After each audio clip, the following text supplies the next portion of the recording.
What's up, you guys? Welcome back to Real Talk Recovery, where we talk about recovery from addiction and I share my life with you. So today's video, you guys, we are going to be talking about my first freaking day in prison. So a lot of you guys have not heard the story because a lot of y'all are new. And of course, it wouldn't be anything other than Nicole fashion if I wasn't doing my eyeliner, putting some kind of makeup on during the video. So come on in, honey, take a seat, get comfortable, and let's talk about Arkansas Department of Corrections. So first and foremost, I'll tell you, I went to prison not because I got the charge, but because after getting the charge and being placed on probation, I could not obey the terms of my probation, which were pay off my fines, which I did that part, and stay off drugs. Which part do y'all think I couldn't do? Honey, I couldn't stay off them damn drugs. So I failed almost every drug test I had. I think the first one I passed, and then all the rest of them I failed. So after failing like a good 8 to 10 tests, and I was given the chance to go to treatment by my probation officer, and I went, came back and relapsed. That's when they decided that they were going to revoke my probation and send me to prison. The prison that they sent me to was a place called Arkansas Department of Corrections, RPF, Regional Punishment Facility. And it was in Pine Bluff, Arkansas. I don't even think it's opened anymore. So this particular prison was for non-violent offenders, you know, drug addicts, thieves, that kind of thing. And so it was a minimum security prison. Now, the way the prison was designed was it was made to be ran by the inmates, okay? So the inmates did everything. The inmates cooked, the inmates cleaned, the inmates did the laundry, everything. But we're not into that part yet. I'm just telling you about my first day. So let me tell you what it felt like coming out of the damn county jail. So I'm in county jail. I've been there for like 90 damn days. I've been there for a minute. I'm ready to go to prison and get my time started. They come knocking on the cell door. DeMayo, get up. It's time. It's time for us to take you to the pen. So I got in the back of a sheriff's car and they drove me to Pine Bluff, which is like a 45-minute drive from Little Rock. And, you know, I sat back there and I was pretty quiet. I asked if I get a cigarette. They gave me one last cigarette. And then I remember thinking, you guys, like, holy shit, this is it. Like, I'm going to prison and I can't get out of this. Like, my freedom is legit gone. I don't think you can understand what it's like to lose your freedom until you lose your freedom. You know, you just don't understand the severity of the situation until you're going through it at that moment. And that's exactly what happened to me.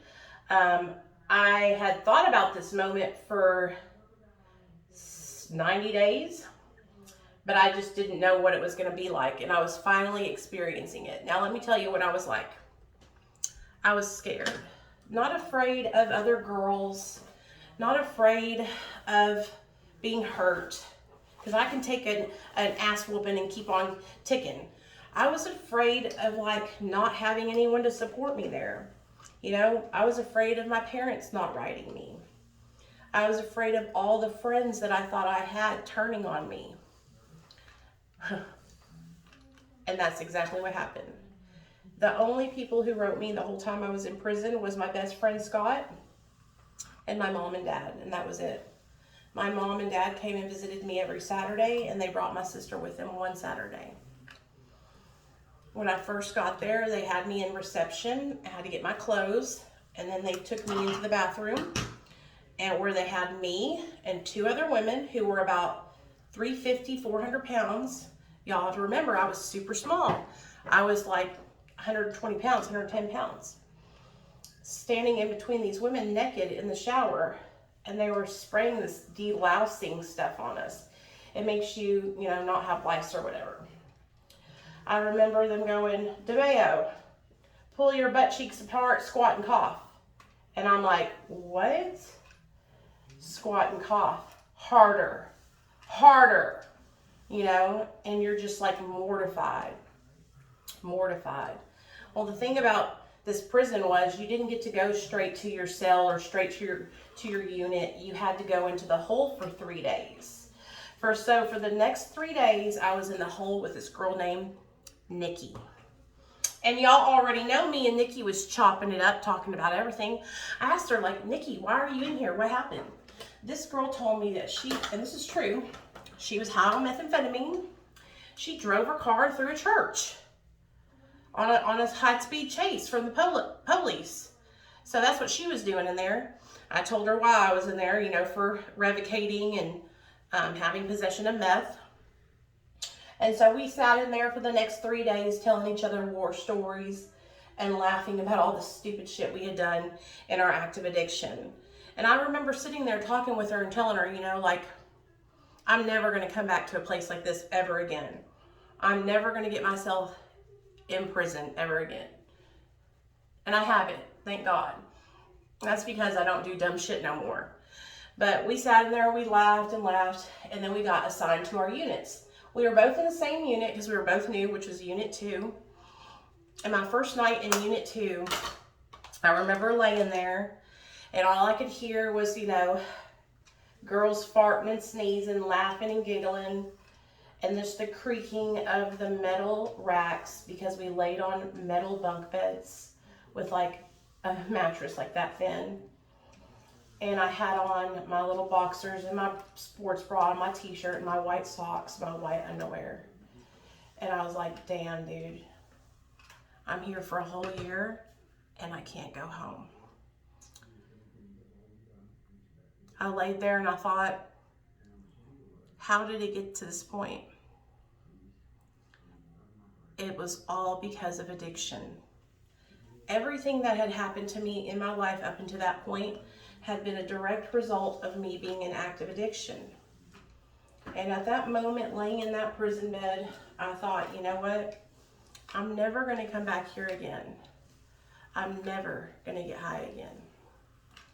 Well, y'all know the rest of the story. I did get high again. But thank goodness I never had to go back there because at least my ass was smart enough to not get caught. Lucky enough to not get caught. Let me say that. Lucky enough to not get caught.